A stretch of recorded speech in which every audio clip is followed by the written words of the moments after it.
All right, let's preview the Colts Texans game. I've already made a part 1 of this video, but don't worry, you don't have to see that to watch this one. Just in that part 1, I talked about Minshew and how he can attack the Texans defense, how things could go right or wrong. In this video, we're just doing the other side, how Stroud Stroud and the Texans offense will go against the Colts defense. At the end of this video, I will give my overall thoughts on I'll give my predictions on who I have winning. But yeah, let's just get into the a lot of stuff to talk about. So again, these teams have played each other before because they're division rivals. Things went well for the Indianapolis Colts. They won 31-20. And again, just if you didn't see the first part of the video, to reset what the stakes are, the winner of this game makes the playoffs. The loser is out, guaranteed. That's what would happen. So, all right, okay, only 20 points for Texans. That's a bit on the low side for them, right, with everyone being healthy.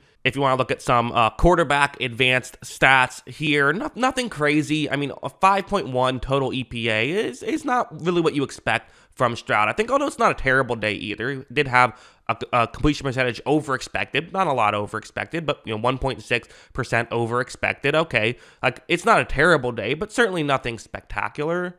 I think this chart is very important. These are the receiving stats that the Texans had, again, way back in week 2. Very different teams, and that's a lot of what we're going to be talking about in this video is, what was the same, what do I expect to be the same the next time they play, and what do I expect to be different. But you see that Nico Collins had 146 yards. He was a big force, and he is healthy again. He is playing again. So you have to think that that could matter in a big way. Robert Woods and Tank Dell is another notable figure here. Tank Dell obviously is not going to be playing in this one. So because of that, how will that hurt them? Well, we'll get into all of that. But before we go any further, let's just talk about this, because let's get an idea of who these teams are just in general. Forget about, them against each other for a second, although I have put their stats against each other. This is their stats, where they rank in specific positional categories according to PFF. So you see that, an asterisk on a couple of things really for Houston. I have an actual asterisk on the screen. I put 14 for their passing because that's where CJ Stroud ranks in terms of quarterbacks.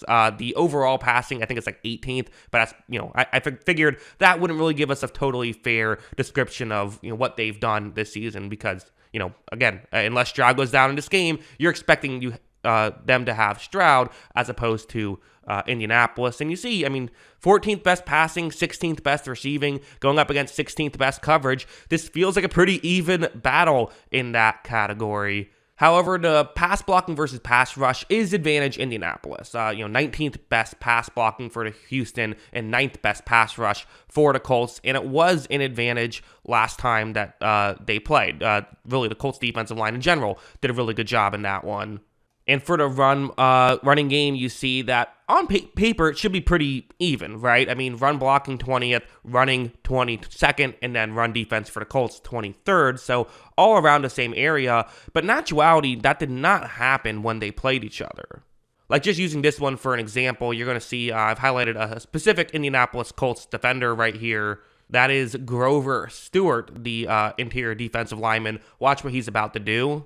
Watch him just really kind of completely blow up this play. Really nothing can get done there for Dameon Pierce. And, whatever halfback you have there, you're not gaining many yards on that one. So, okay, that's a notable thing to talk about, is the running game did not work out at all in week 1. Could things have changed and could things be turned around? Maybe, I don't know. I do feel like at least the perception of the Texans running game is it's gotten a lot better as the season has gone on, but maybe that was just because they had a really bad week right off the bat against the Colts, who match up well against them. I don't know. Again, part of what makes predictions difficult, especially when the last time we've seen the teams play was an entire season ago practically, but I think something that's just worth noting when we're talking about this. Going over to something like this, I mentioned I mentioned Nico Collins, and yeah, on tape it really shines. This is a 3rd down and 4. Colts like to play a lot of zone coverage and things like this. You see that when Stroud takes a snap, he looks over at Collins, and Collins has the inside leverage,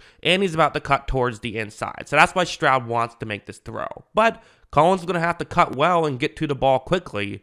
And he does exactly that. They're able to pick up a decent completion and, does a good job after the catch as well. You have to think that for the Texans to win this game, I'm kind of feeling like they almost need at least 80 to 90 yards out of Collins. They might need 100 yards out of Collins to win this game, but fortunately for Houston, that's possible. That doesn't seem crazy. However, for something like this is something they're not going to have, which is, again, the concept itself is something they will continue to run. They know the Colts like to run their zone coverage, so run concepts that can beat that type of coverage. This is when things worked last time they played, this is what was working for them. Stroud is going to take the snap, and you see this really well ran route by that Houston player. Man, I bet he's really going to have a key impact in this next game, right? Because what a job he's doing.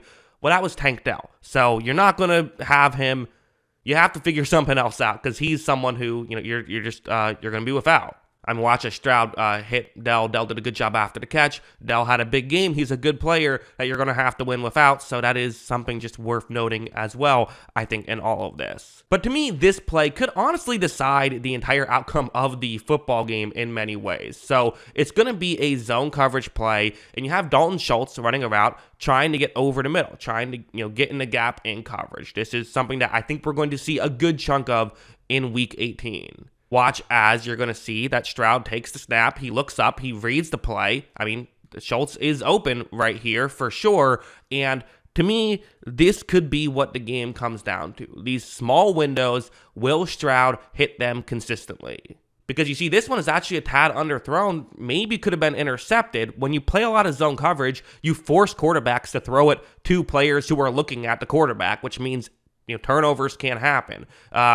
This could have been a turnover potentially. And if you can get a turnover or two, that could decide the football game. That being said, if Stroud doesn't turn the ball over and consistently throws accurate passes, which I would say he's done a better job of as the season has gone on, although again, then gets banged up and is he a little bit rusty now? A lot of different factors here. But to me, that is for Houston's offense, the way that this game is going to be won or lost. Can they make things like that happen? So, okay, final predictions time. The Indianapolis season defense was 2.06. So they gave up 2.06 points per drive defensively. The Houston offense was 1.88 points per drive. So, in week 2, it was just a straight up 2 points per drive. So you might be thinking, okay, well, right around 2 feels fair. And yeah, right around 2 does feel fair. But there are, again, just a couple things to note. For one thing, Houston's offensive numbers, that's including the without CJ Stroud games when it got a lot worse. They were over 2 with CJ Stroud. So the fact that they have that, the fact that they have played before, maybe this is going to sound a bit high, but to me, I am guessing 2.2 points per drive. This is closer to what Houston has done all season. I do think that Stroud has gotten a lot better than he was week 2, so I think that's going to factor in. And I think there's the potential for the running game to get better. It's not a guarantee, but I think there's potential. So 2.2 is where I am going for the Texans offense, which if you watched my last video, you already then know who I am predicting to win. But if you haven't, let me reveal it now. I am predicting a Texans victory by a point, 24-23. I do think this is a coin flip game that could go either way. I think it could come down to who protects the football, and I do trust Houston to protect the football a little bit better than the Colts as of right now. But could I see the Colts winning this one? Absolutely. It should be an awesome game, and I'm really looking forward to it. But yeah, those are my thoughts. What do you think about all of this? Let me know in the comments below. What are your thoughts? Do you have Colts or Texans? Always love hearing from you. And of course, as always, thanks for watching.